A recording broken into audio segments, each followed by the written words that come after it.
नमस्कार, आप देख रहे हैं आईएनडी स्पेशल। मैं हूं आपके साथ सुनील विश्वकर्मा। तो मध्य प्रदेश की सियासत में उपचुनाव को लेकर काउंटडाउन शुरू हो चुका है और संभवतः यह पहला ऐसा उपचुनाव होगा जिसको लेकर बीजेपी और कांग्रेस के द्वारा हर पुरजोर कोशिश की जा रही है। बात यहां विकास के कार्यों की जाए तो यह उपचुनाव विकास के कार्यों से दूर होकर एक दूसरे पर व्यक्तिगत राय और व्यक्तिगत बयानबाजी पर आकर अटक चुका है। दौर आखिरी है, जोर लगातार किया जा रहा है। मुख्यमंत्री शिवराज सिंह चौहान की हम बात करें या ज्योतिरादित्य सिंधिया की बात करें, और इसके अलावा यदि हम पीसीसी चीफ कमलनाथ की बात करें तो सभी मैदानी चुनावी जमावट में नजर आ रहे हैं और धुआंधार प्रचार किया जा रहा है। सबसे खास बात यहां पर यह है कि हर एक मुद्दा भुनाने की कोशिश की जा रही है। चुनावी संग्राम का ये आखिरी दौर है और इसके पहले हमने देखा कि जमीनी स्तर पर माहौल तैयार करने के लिए मुख्यमंत्री शिवराज और ज्योतिरादित्य सिंधिया के द्वारा लगातार दौरे किए गए और ये दौरों का दौर अभी भी जारी है। लेकिन अब जाकर ये सवाल आ रहा है कि ये उपचुनाव कहीं ना कहीं व्यक्तिगत तौर पर आकर अटक चुका है, क्योंकि विकास के मुद्दों से दूर होकर व्यक्तिगत तौर पर बयानबाजी यहां पर की जा रही है। सवाल ये भी सामने आ रहा है कि आखिर आम जनता इस पूरे ही चुनावी संग्राम में अपने आप को कहां पा रही है, क्योंकि यदि हम विकास की बात करते हैं तो उपचुनाव विकास को लेकर होता है, स्थानीय मुद्दों को लेकर होता है, लेकिन यहां पर स्थानीय मुद्दे कहीं दूर नजर आ रहे हैं और एक दूसरे पर बयानबाजी ज्यादा नजर आ रही है। सवाल ये सामने आ रहा है कि आखिर आम जनता मध्य प्रदेश की क्या चाहती है और उपचुनाव में आखिर किसका साथ देगी।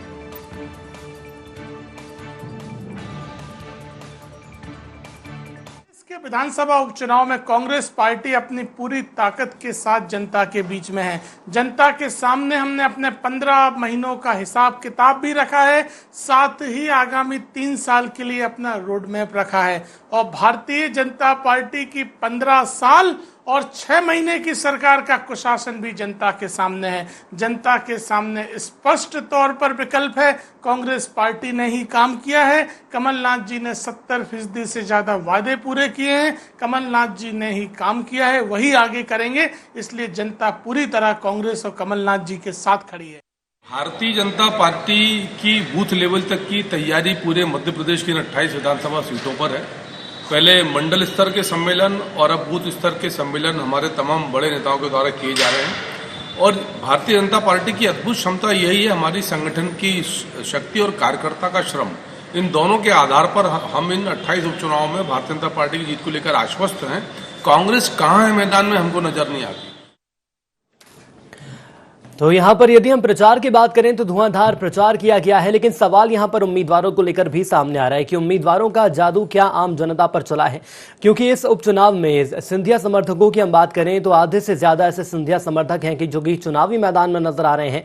वक्त पहले अलग था, पार्टी अलग थी, लेकिन अब जाकर पार्टी बदल गई है, लेकिन मतदाता वही है। और सवाल यही सामने आ रहा है कि आम जनता आखिर किससे चुनेगी। हमारे साथ हमारे संवाददाता दुष्यंत लाइव जुड़ रहे हैं।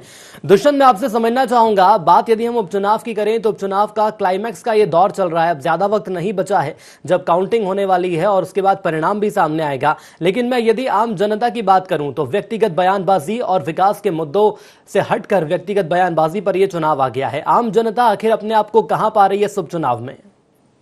देखिए, आम जनता की तो अभी बात ही नहीं हो रही है। जिस तरीके से अगर सुनील बात करें पूरे चुनावी दौर को लेकर तो लगभग 10 दिन चुनावी प्रचार को बचे हुए हैं और उसके बाद चुनावी प्रचार थम जाएगा और उसके बाद फिर मतदान होगा और मतदान के बाद परिणाम भी आएंगे।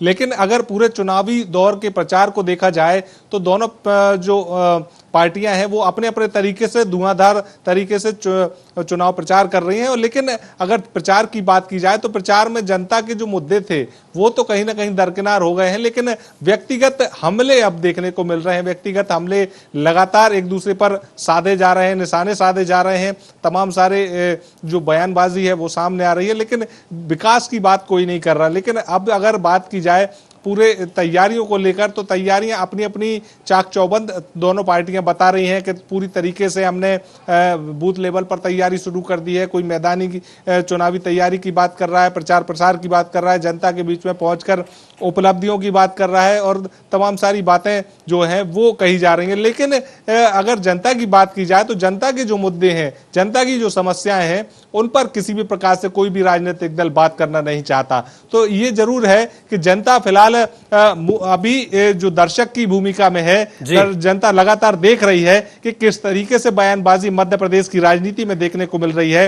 मंच से राजनेता लगातार एक दूसरे पर कटाक्ष कर रहे हैं, एक दूसरे पर निशाने साध रहे हैं, लेकिन जनता के जो मुद्दे होने चाहिए, जो धरातल पर जो जनता की जो समस्याएं हैं, वो बातें होना चाहिए, वो बातें कहीं ना कहीं दरकिनार हो गई हैं। बिल्कुल, लेकिन मैं दुष्यंत यहाँ आपसे ये समझना चाहूंगा, बात बीजेपी और कांग्रेस के अलावा यदि हम कर लें तो क्या सपा बसपा या किसी निर्दलीय विधायक ऐसे चुनावी जमावट में या उपचुनाव की हम यहाँ पर बात कर लें तो क्या ऐसे व्यक्तियों के लिए, ऐसी थर्ड पार्टी के लिए क्या कोई फिलहाल समीकरण आप देख रहे हैं? देखिए समीकरण, देखिए चंबल की अगर 16 सीटों की बात की जाए तो चंबल की जो 16 सीटें हैं उन पर जातीय समीकरण भी देखे जा रहे हैं। जातीय समीकरण इस वजह से देखे जा रहे हैं क्योंकि कई ऐसी सीटें हैं जो एक निर्णायक भूमिका जो है सरकार बनाने में वो निभा सकती हैं, और उस पर कहीं ना कहीं बीजेपी कांग्रेस और उनके साथ साथ बसपा सपा ने भी अपने दाव लगाए हैं। उनके साथ ही अगर बात की जाए निर्दलीय होगी तो निर्दलीय जो प्रत्याशी हैं वो भी चुनाव मैदान में है। हालांकि निर्दलीय प्रत्याशियों का उतना जोर नहीं है, लेकिन अगर 4 मोर्चों की बात की जाए तो कांग्रेस बीजेपी के अलावा सपा बसपा अपनी जोर आजमाइश पूरी तरीके से कर रहे हैं। और पिछले दिनों देखने में भी आया था कि जब पूर्व मुख्यमंत्री कमलनाथ का इमरती देवी जो कि कैबिनेट मंत्री हैं उनके खिलाफ जो बयान आया था, उस बयान पर कहीं ना कहीं बसपा की सुप्रीमो मायावती ने भी एक ट्वीट किया था जिसमें यह कहा था कि अगर जो लोग दोनों राजनीतिक दलों से संतुष्ट नहीं है वो कहीं ना कहीं बसपा को वोट करें। तो क्या दुष्यंत ये कहा जा सकता है जो जिस तरह से बयानबाजी सामने आई, बीजेपी एक्टिव मोड में नजर आ रही है, यहां तक कि कांग्रेस आला कमान ने भी दबाव बनाया और इस बीच कोशिश की जा रही है बसपा के द्वारा कि हो सकता है 1 या 2 सीट हमें मिले, क्योंकि पिछले चुनावों की हम बात करें तो बसपा को भी 1 सीट मिली थी। तो क्या बसपा इसमें अपनी कोई गुंजाइश तलाश रही है? बिल्कुल तलाश रही है, क्योंकि बसपा का जो जनाधार है कहीं ना कहीं चंबल, ग्वालियर चंबल में है, लेकिन चुनाव में निर्णायक भूमिका निभाने वाला उनको बनना है। अब वो किस तरीके से कौन कौन सी ऐसी सीट है चिन्हित करके वो लगातार कोशिश ये कर रहे हैं कि जनता के बीच में जाएं और दोनों जो राजनीतिक दल हैं, चाहे कांग्रेस हो चाहे बीजेपी हो, दोनों के बारे में वो जो उनकी उपलब्धियां रही, वो जो उनकी नाकामियां रही हैं, वो उनके बारे में भी जनता को बता रहे हैं। और कोशिश ये की जा रही है कि जो जनता का ज्यादा से ज्यादा ध्यान अपनी तरफ आकृष्ट किया जाए, और आकृष्ट करने के साथ साथ कोशिश ये की जाए कि जनता का झुकाव हमारी तरफ बढ़े और जनता उनको वोट भी करे। तो कोशिश यही है बसपा की। सपा ने भी सुर्खी सहित तमाम सारी ऐसी विधानसभाएं हैं जिन पर अपने प्रत्याशी उतारे हैं, तो कोशिश उनकी भी यही है कि ज्यादा से ज्यादा जो वोट है वो ले जाएं, और अगर स्थिति बनती है तो कहीं ना कहीं। चलिए बिल्कुल, मैं दुष्यंत आपको यहाँ पे रोकना चाहूंगा। मीडिया पैनलिस्ट मिलन भार्गव बीजेपी से हमारे साथ जुड़ चुके हैं। भार्गव जी, बहुत स्वागत है आपका ND24 में। भार्गव जी, मेरी आवाज आप तक पहुंच रही है? जी सुनील भाई, आवाज मिल रही है आपकी? बिल्कुल। भार्गव जी, समझना चाहूंगा, काउंटिंग से पहले के क्लाइमैक्स की हम बात कर रहे हैं, आखिरी दौर है। बात बीजेपी की हम करें तो शिवराज सिंह चौहान, ज्योतिरादित्य सिंधिया चुनावी मैदान में नजर आ रहे हैं। ये उपचुनाव बीजेपी के लिए क्या कह रहा है? देखिए, चुनाव स्पष्ट रूप से भारतीय जनता पार्टी के पक्ष में दिखाई दे रहा है, क्योंकि जिस प्रकार से कमलनाथ जी की बौखलाहट चुनाव हारने के पहले दिख रही है, उनके बयानों से साफ झलक रही है। क्योंकि ये कहीं ना कहीं मध्य प्रदेश में कांग्रेस के कमलनाथ नहीं है, कमलनाथ की कांग्रेस दिखाई दे रही है। क्योंकि राहुल गांधी कुछ कह रहे हैं, कमलनाथ जी कुछ कह रहे हैं, राहुल गांधी को नासमझ तक कह दे रहे हैं, और जिस प्रकार से दलित महिलाओं का अपमान कमलनाथ ने किया है, ये कमलनाथ जी की हताशा और निराशा को दिखा रहा है। ये स्पष्ट तौर पर भारतीय जनता पार्टी के पक्ष में चुनाव जा रहा है। जनता ने भी मत बना लिया है, मन बना लिया है। बिल्कुल। लेकिन भार्गव जी, मैं माफी के साथ आपको रोकना चाहूंगा और आपसे एक चीज और समझना चाहूंगा। बात यदि हम विकास की करें तो बीजेपी निश्चित तौर पर विकास की बात करती है, लेकिन आपको नहीं लग रहा है जो अंतिम दौर है इसमें बात विकास की न की जाकर व्यक्तिगत बयानबाजी की जा रही है? देखिए, ये व्यक्तिवाद किसने किया? देखिए, यहाँ तो विकास की चर्चा हो रही थी, जो कुशासन किया उसकी चर्चा हो रही थी। एक दलित महिला का अपमान किस नेता ने किया? ये तो तय कांग्रेस और बाकी सबको दिख रहा है, मध्य प्रदेश की जनता को, कि व्यक्तिवाद किसने किया। एक महिला पे लांछन लगाना, महिला चूंकि दलित है उसका अपमान करना, सार्वजनिक कार्यक्रम में करना, गलती होने के बाद भी जब देश में इस विषय को लेकर जिस प्रकार का माहौल बना है, उसके बाद भी कमलनाथ इस बात को स्वीकार नहीं कर रहा है। ये हताशा और निराशा कमलनाथ आखिर इस बात को स्वीकार क्यों नहीं कर रहे, इस पर भी हम चर्चा करेंगे। मैं रोकना चाहूंगा, कांग्रेस प्रवक्ता जितेंद्र मिश्रा जी हमारे साथ जुड़ चुके हैं। मिश्रा जी, स्वागत है ND24 में आपका। धन्यवाद धन्यवाद, बहुत बहुत धन्यवाद। मिश्रा जी, क्लाइमेक्स का अंतिम दौर चल रहा है, बात यहां पर उपचुनाव की जा रही है, बहुत जल्द वोटिंग होने वाली है, लेकिन सवाल ये सामने आ रहा है इस वक्त जो कांग्रेस के अंदर चल रहा है, क्या कांग्रेस का जादू एक बार फिर आम जनता पर देखने को मिल रहा है? क्योंकि तमाम सिंधिया समर्थकों की मैं बात करूं तो पार्टी बदल गई है, लेकिन मतदाता वही हैं और उम्मीदवार वही हैं। बिल्कुल सही कहा आपने, वही है चेहरे जो आप के खड़े हो गए हैं। और आज ये 2020 का दौर है, सब लोगों को मालूम है कि किस तरीके से खरीद फरोख्त करके ये लोग गए हैं। ये छिपा नहीं है, इंटरनेट का जमाना है। बेंगलोर में बैठे भी देखा, रिसोर्ट पे जमे हुए देखा, हेलीकॉप्टर हवाई जहाज में जाते हुए देखा। और खास तौर से तो अब जो विरोध देखने को मिल रहा है पूरी की पूरी विधानसभा सीटों पर जहां ये प्रत्याशी लड़ रहे हैं, वो खुद ही बता देता है कि भारतीय जनता पार्टी की हालत कैसी है। बिल्कुल, लेकिन जितेंद्र जी एक चीज और बताइए, जो बयानबाजी की जा रही है यहाँ पर इमरती देवी को लेकर, उसके बाद कांग्रेस के अंदर क्या चल रहा है ये भी आम जनता देख रही है।